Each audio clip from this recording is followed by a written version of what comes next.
relish the fact that I, your leader, your narrator, the most important person in the show, am the first to welcome you back to Apartment 9. I hope you all had a lovely holiday. Our friends survived another crazy few weeks with their antics and adventures and are settling into the new year quite well. This transition into new is always interesting. It's like a come down from a nice high with no hard crash. Something has changed. It's still cold out, but there are things to do and life goes on. Speaking of which, Bradley is just about to walk in the door. Everyone, I did something special this evening. I went out and got a lottery ticket. That's not really special. Yeah, lottery tickets are like easy sex. Cheap and everywhere. I don't think you guys understand. I really feel this one. That's what Danny said when he worked at Roosters, and we all know how that turned out. Bradley walks into the center of the living room.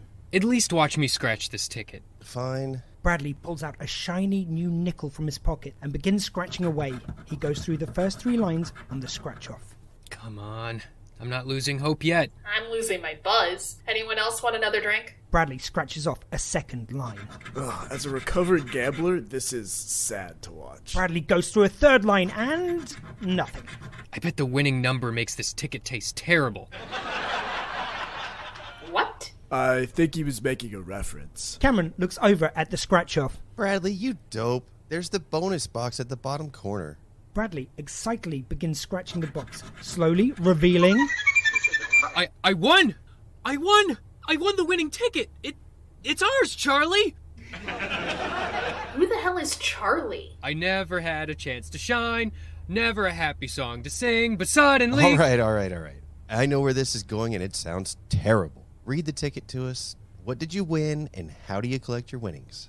Congratulations. If you scratched off the bonus box and revealed a money bag symbol, that means you won an all-expenses-paid trip to vacation at a billionaire's compound for a day, and you're welcome to invite 4 friends to join you on this exciting adventure.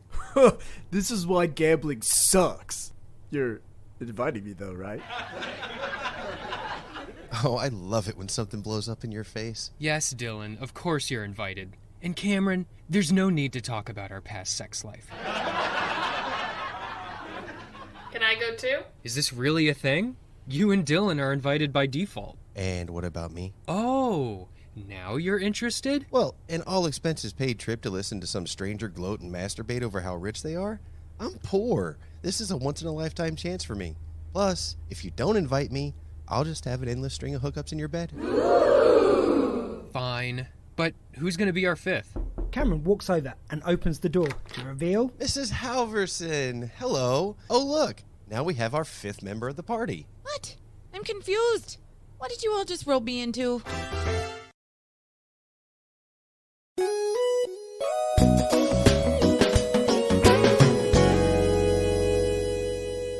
A few days later, Bradley and the crew are on a chartered plane heading to the desert of California to meet Atticus Bourdain, one of the wealthiest people in the world. Mr. Bourdain has a 30-room mansion, an on-site brewery, full-time staff, and a mock Oval Office for when he needs to pay off elected officials to do his bidding. Ah, America.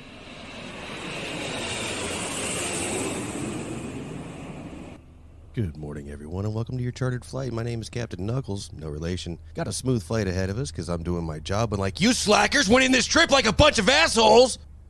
Our friends look nervously at each other. I apologize for that outburst. My wife's pregnant with triplets, and I'm still waiting on that raise from Mr. Bourdain. Please make sure you keep your seatbelts fastened and no smoking in the lavatory. The 5 of them land on a lone airstrip in the middle of nowhere. A Lincoln Navigator was waiting for them as the plane taxied. The 5 were quickly rushed into the SUV and they began an exciting adventure across an open plain of beautiful land. They drove through low valleys and high mountains with breathtaking views. After 30 minutes, they reached the gates of the estate. Ironclad and heavily, they opened slowly, with a pompous, "Fuck you, I'm rich" kind of attitude. As they passed through the gates, they quickly noticed the huge 30-room mansion. It appeared to be as large as a modern apartment complex. Well, this is just obscene. Imagine having to clean this place every week. Imagine the insane parties one could have in this place. So this is what a successful career can get you. I'm with Mrs. Halverson. This is too much. But also, I'm sure he has a bunch of people to clean this place for him. I finally get a taste of what it's like to live the American dream. Ah, it's magnificent. I bet this man never has a problem a day in his life. Get real, Brad. He's human just like us. Yeah, but rich. The best kind of human. The navigator pulls up at the front of the estate. As the five get out of the SUV, they see the front door open. A tall, slender man appears out of behind the door and starts walking down the path that leads to the driveway. As he walks forward, it's clear that he is limping. He then tumbles face first into the brick. Oh shit, my face! Oh, my beautiful face! Our friends rush over to help Atticus up and see if he's okay. Ah, ha ha ha, gotcha! Mr. Bourdain jumps up from the ground as his personal butler walks up behind him. Atticus Bourdain, welcome, welcome to my humble estate. It is a pleasure to show you how I live, in the hopes that I inspire you enough to make something out of your life, so by the time you're in your 40s, you aren't a depressed piece of shit with a bloated liver. Mr. Bourdain, it is a pleasure to meet you. Bradley extends his hand for a handshake. Good Lord, don't ever touch me. Please, shake my butler's hand instead. It is a pleasure, sir. That said, you may call me Atticus. No need for this Bourdain business. That was my father's name. May he rest in hell. But anyway, hurry now. No time to waste. Let the tour begin. Atticus leads them up to the front door, huge and made of solid mahogany. Mr. Bourdain slowly begins to open the door, revealing a sight to behold. A stunning, beautiful home full of expensive toys, gadgets, art, and items. Our friends run out in all different directions, excited as Mr. Bourdain watches in amusement. Look at all this stuff. It's breathtaking. Oh my goodness. Do you own the Wright brothers airplane? The first plane to ever take flight. I do. It's on permanent loan at the National Air and Space Museum in D.C. However, I was able to snag it for today's event. Is this lingerie? Oh, that? Yes, it is lingerie. Monica Lewinsky's, to be exact. History right in front of you, from the crotch. Why do you have this violin in a case? Was this the one you grew up with? Goodness, no! My parents hated me. This is the exact violin that was played as the Titanic sank. I got it for a steal after blackmailing the auctioneer. How did you blackmail the auctioneer? He's a man of fine taste who enjoys his status in the community. I threatened to out him as a drinker of boxed gas station wine. I can't even imagine being so rich that fact being exposed could crumble my world. The group walks further into the house. This layout is stunning. What building materials is your home made out of? My furniture is handmade from Italy. My home is made out of solid marble, granite, and historic stone stolen from ancient Greece. Oh, isn't that illegal? Oh, child, you have so much to learn about the wealthy. Come, quickly, let me show you my mock Oval Office, where I conduct my most pressing business, and also so all of you can sign release forms. They reach a wall with no markings. Oh, watch this. Atticus knocks in specific locations, and then a tiny piano pops out, and he plays a certain set of keys. The door opens, revealing an exact replica of the United States Presidential Oval Office. Who are these people? Oh, these aren't actually human. They're my robots. They look exactly like the ones from the movie I, Robot with Will Smith, just with human skin. Good eye. That's exactly the inspiration for these. Are you ready for your rusty trombone, sir? Wow! Oh dear. Oh my. Please pay them no mind. They glitch out sometimes. Atticus leads the group over to his desk. Here is where my most important deals have ever been made. I've negotiated with world leaders in this very room. Those tax cuts for the rich, that was me. Negotiated intergalactic peace, also me. By the way, the aliens are friendly. They just don't think we're ready for them to reveal themselves. But I'm ready. My anus has been ready for years. Right there with you, friend. This is also the same room where I taught multiple politicians how to manipulate the general public through embracing alternative facts. That's nothing to be proud of. Well, it made me richer, so I think it worked out just fine. Anyway, enough about how the sausage is made. I need you to sign these contracts. The five of them grab a pen and briskly read through the papers. I'd feel a lot more comfortable if my lawyer was present before I sign anything. Oh, sorry, my boy. If one doesn't sign, none of you get to finish the tour, and the mystery prize isn't yours. Oh, come on, Cameron. Don't screw this up for us. We don't even know what we're signing, Brad. This guy flew us all the way out here just to show us his life. I think we're going to be fine. Oh, do you really think I, with a mustache as huge and beautiful as the one sitting upon my voluptuous face, would ever lie or harm you in any way? See? Come on, Cameron. Fine, but I'm only signing this because we're already here. Just to clarify, what exactly did we just agree to? Oh, nothing too crazy.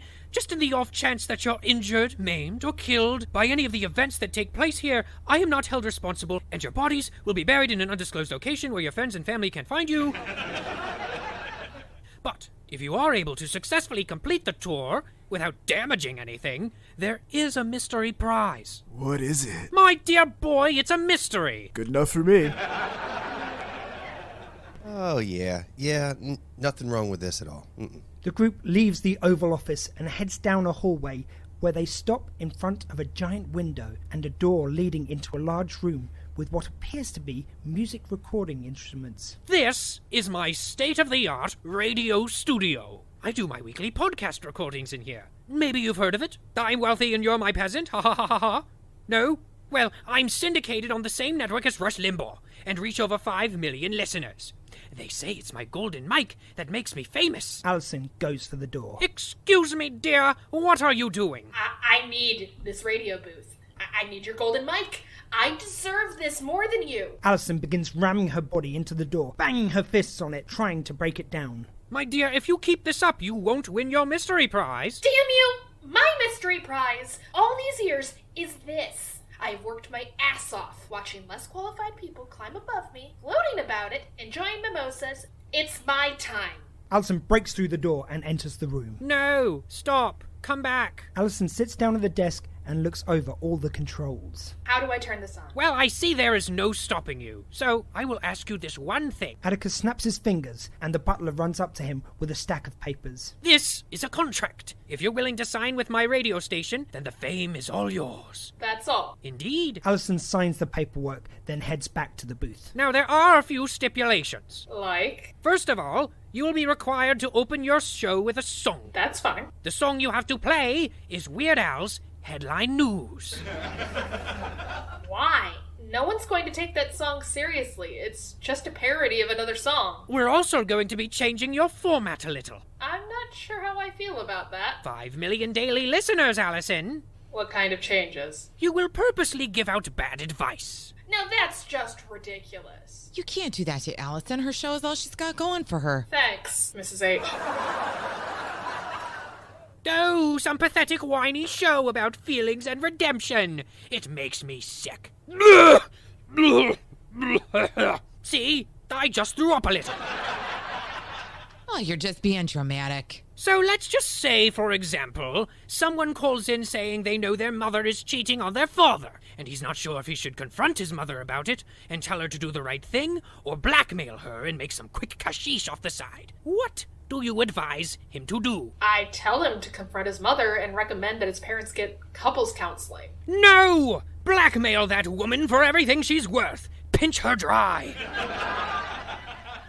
Mr. Bourdain, that is highly unethical. She signed the contract. She wanted the fame. Atticus locks the door to the studio, trapping Alison inside. You better make good on your contract, Allison, or I'll make sure you never work in this industry again. Atticus turns to the group and motions for them to keep moving. Will Allison be okay? Oh, patience, my dear. We have so much time and so little to do. Wait. Scratch that. Reverse it. The group, now one smaller, continues the tour. This next room is one of my favorites. It's a representation through my robots of the American dream. This is amazing. It's like being at Disney's Carousel of Progress, right? Except nobody's trying to burn the roast. Ooh, well done. Astute observation. Now, would anyone like to interact with this demonstration? Nervous from how the last situation went, everyone is cautious to speak up.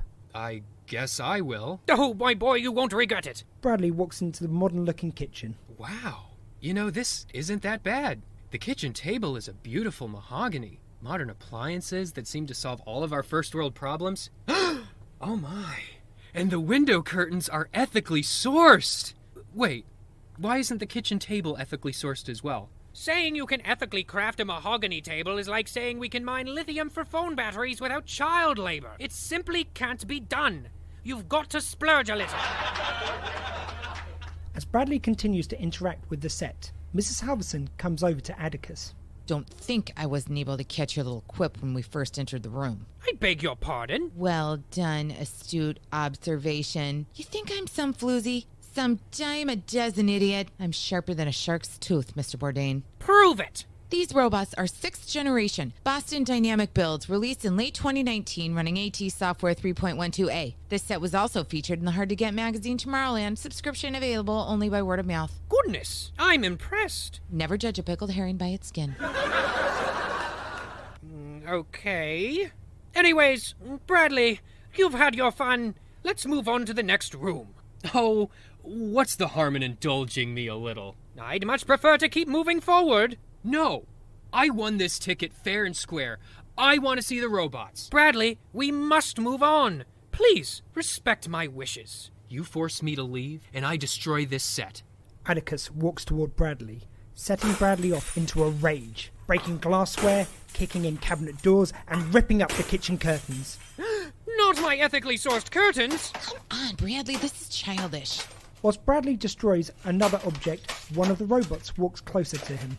Please don't destroy my home, the only place I've ever known. I'll destroy whatever I want. Bradley goes to punch the robot in the chest. Oh, God!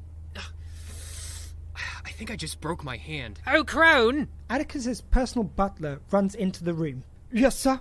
Apprehend Bradley here and lock him in one of my sex dungeon holding cells. I won't have him damage any more of my property. Right away, sir. You'll be sorry, Atticus! How dare you ruin this vacation? Ugh, all I wanted was a taste of the good life. You're rich. Have mercy on me. My, oh my, everyone is dropping like flies. Ah, but not you three. Yes, I would wager that you're all some very good poker players. Mrs. Halverson, Cameron, and Dylan look at each other, bewildered by this statement. The next room we're approaching holds one of the next wonders of the world. It is truly an innovation for the insane gambler. Behold, I present to you the slot machine. Oh, boy. You know, what the hell? I'll bite. How does this work? It's a hybrid slot machine sex toy. We're preparing to sell this to all the casinos in Las Vegas. It works like any other typical slot machine would. You pull the lever, maybe you win, you probably don't, but by unzipping your pants and placing your member in the hole, you win every time. Is there a female version as well? I have top engineers designing that attachment now. We just keep running into this pesky issue with the mechanical jaw wearing out too quickly. Dylan walks up to the slot machine. It's beautiful. Isn't it? We had a chance to cure cancer, but I was like, hell no. The world needs a blowjob slot machine. Can I try it out? Well, it's not entirely ready, but sure, why the hell not? Mrs. H, I think it's better if you don't see this. You know, I'm just going to leave the room for this one. Just come get me when we're ready for the next thing. After Mrs. H closes the door, Dylan sits down on the slot machine. You know, this is pretty sturdy. It can hold up to 600 pounds. Ha! Yeah, 600 pounds in my pants. As Dylan pulls the lever, the numbers spin and the machine comes to life. Nice! I won $25. Yes, well done. Now, push the giant button that looks like a pair of lips. Dylan pushes the button. The slot machine starts vibrating. Prepare yourself, son. You're about to experience the future of sexual intercourse. Everything appears to be going right until a trapdoor opens beneath Dylan, dropping him into the depths below. I regret nothing! Please don't tell my parents this is how I went out. Slight malfunction, my boy. Don't you worry. I thought that was supposed to pleasure him, not suck him into oblivion. At least it did some sucking, and into oblivion doesn't sound too bad to me. Where's that pipe taking him? Probably the furnace. The furnace? Yes, indeed. On second thought, that pipe definitely leads to the furnace. Why the hell does it lead to the furnace? Well, if it had worked my way, the goal was for it to be realistic. That means you want the sensation to be warm. Couldn't be cold. Or maybe it could. Say, are any of you or anyone you know into the whole ice cubes in the mouth thing? Atticus, we need to save Dylan. Right. Oh, Crone! Yes, sir. Run on down to the furnace room and check and make sure it's turned off before our lovely boy Dylan here is burned to a crisp. Right away, sir. As Crone leaves, Cameron and Atticus meet up with Mrs. H in the hallway. Where's Dylan? He died. What? No, I'm only kidding. But there was a slight malfunction of the slot machine. He might be stuck in a furnace. It's just this crazy thing. But I'm sure he's fine, okay? I've got Crone on the job. Oh, he's such a sweet boy. Please don't kill him. Moving on swiftly, this next room is my cheese parlor. I have collected over 150 types of cheese with a special collection dedicated to Cheese heads! Mrs. H runs closer to inspect the different types of cheese heads. There's cheese bouchemi, a personal favorite. Agreed. Oh, Melinda, you have John Guterman? That I do. He's a hard one to find. I've read about him in Cheese Weekly, and they say they only release a handful of these a year. Mrs. Halverson goes in for a bite. Ma'am, please don't. Oh, are you sure? I would love to try a bite. How about you play for it? I beg your pardon? Let's say, if you're able to eat the entire John Guterman bust of cheese, which by the way is 72 ounces, you can take home a brand new John Guterman, cheese bouchemi, Havarti Firestein, and as a special, I'll throw in... I'll do it. I was nominated Cheesehead of 1989, and I swore an oath to never let that title down, unlike my competitor, Loretta Van Cheeserson IV.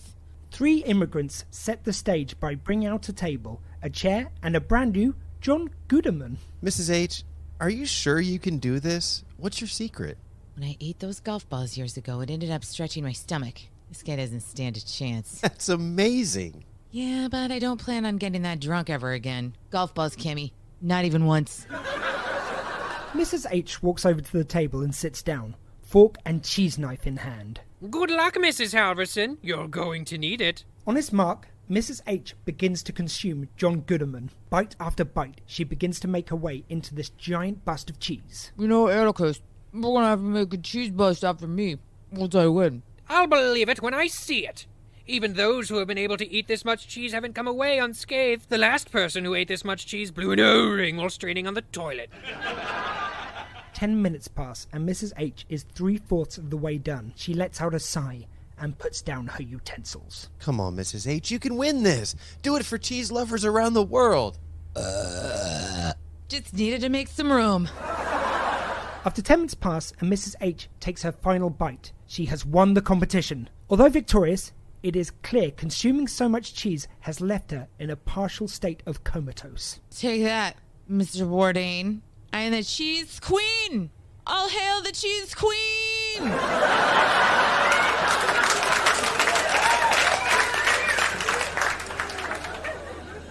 You know, out of everyone who's gotten in trouble today, I think you're the one I'm most worried about. Congratulations, Mrs. H. What are you going to do with your prizes? Write love letters to them. Atticus motions for his butler. Make sure you take our cheese queen down to the medical for observation. You'll probably need laxatives. Oh, and let her use the toilet with the extra strength suction. Yes, sir. Very good, sir. 3 immigrants place Mrs. Halverson haphazardly onto a cart. Essentially comatose, her gaze is aimless as she looks around the room, drooling in a stupor. Just so you know, dear, this means you don't get the mystery prize. When you do what you love, you'll never work a day in your life. The 3 assistants wheel Mrs. H out of the room as she sings God Save the Queen to herself. Well, I have to say, my dear boy, this has been a successful day. Successful? How? Mrs. H might have to pass a bowel movement the size of a small sedan. Dylan's missing inside your sex pipes. Bradley has a broken hand. And Allison is locked into a contract that would make a lawyer blush. All positives on my end. That means less people to give a prize to. First of all, Mrs. H just ate the prize of mountain cheese. And second, what now? Do I get a test? My oh my, so demanding. However, yes, I do have something prepared for you, Cameron. The two of them slowly walk to the next room. As they peer into the window, they see a dark room with 2 spotlights and 2 chairs. In one of the chairs sits a man. Who is one person you haven't spoken to in a while? Cameron pauses to think. My father? Well done, my boy. He's right there in that chair waiting for you. Cameron stares into the window, observing his father. So, what? I don't talk to him and I win? No, quite the opposite. You lose if you don't talk to him. Wait, why did you set this up? What were you expecting? It says here in my notes. Hold on. It's like page 30 or something. Ah, here we go. You have a terrible relationship with your father. So, to win the prize, you have to endure the grueling task of talking with your father. What's so funny?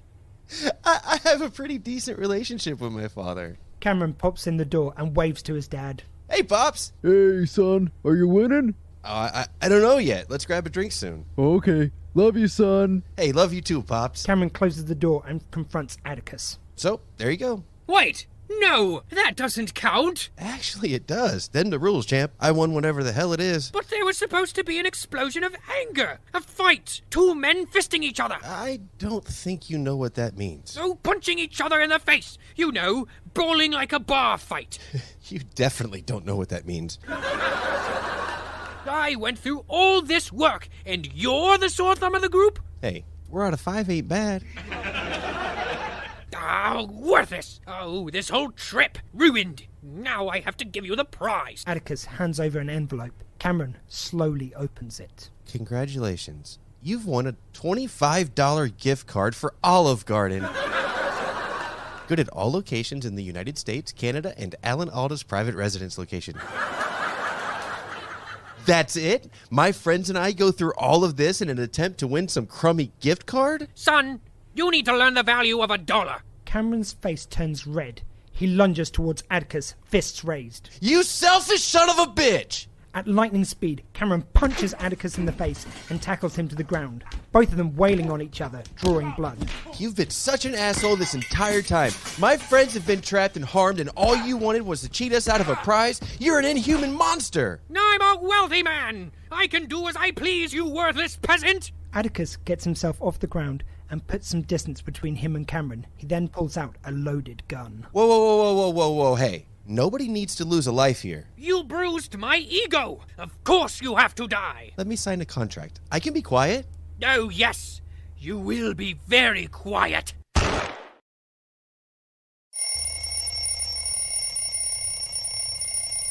Oh, thank goodness. It was only a dream. Guys, I was only dreaming. Yeah, no shit. You said you were going to take a nap here on the couch before we went to hit me again. What happened? It was crazy. You won a trip to this billionaire's house, and he trapped and tortured us, and then he shot me in the face. Sounds like a typical night in Dick Cheney's basement.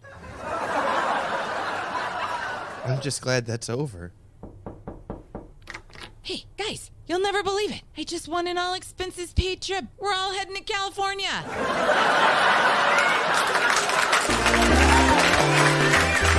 Voicing our regular cast, Max Ice as Bradley, Atticus Bourdain and the robots, Jeff Freitner as Cameron and the airline pilot, Chase Grant as Dylan, Shannon Hall as Mrs. Halverson, Zachary Raw as Cameron's dad, and me, Ian Shaw as your narrator and Mr. Bourdain's butler. Today's episode was written and directed by Zachary Raw and edited by Jason the Vern Hemming. Our theme song was written and recorded by Lana White and produced by Dave Anderson. Pause Crowd was created by R.L. Terry and is produced by Daniel Mescal. Connect with our show on social media at Pause Crowd Pod on Twitter, YouTube and Facebook. Follow Mrs. Halverson on Instagram at Mrs. Halverson OnlyFans. If you would like to support the show, head over to our Patreon or Coffee pages. See you next time in Apartment 9. 1, 2, 3, 4's a crowd.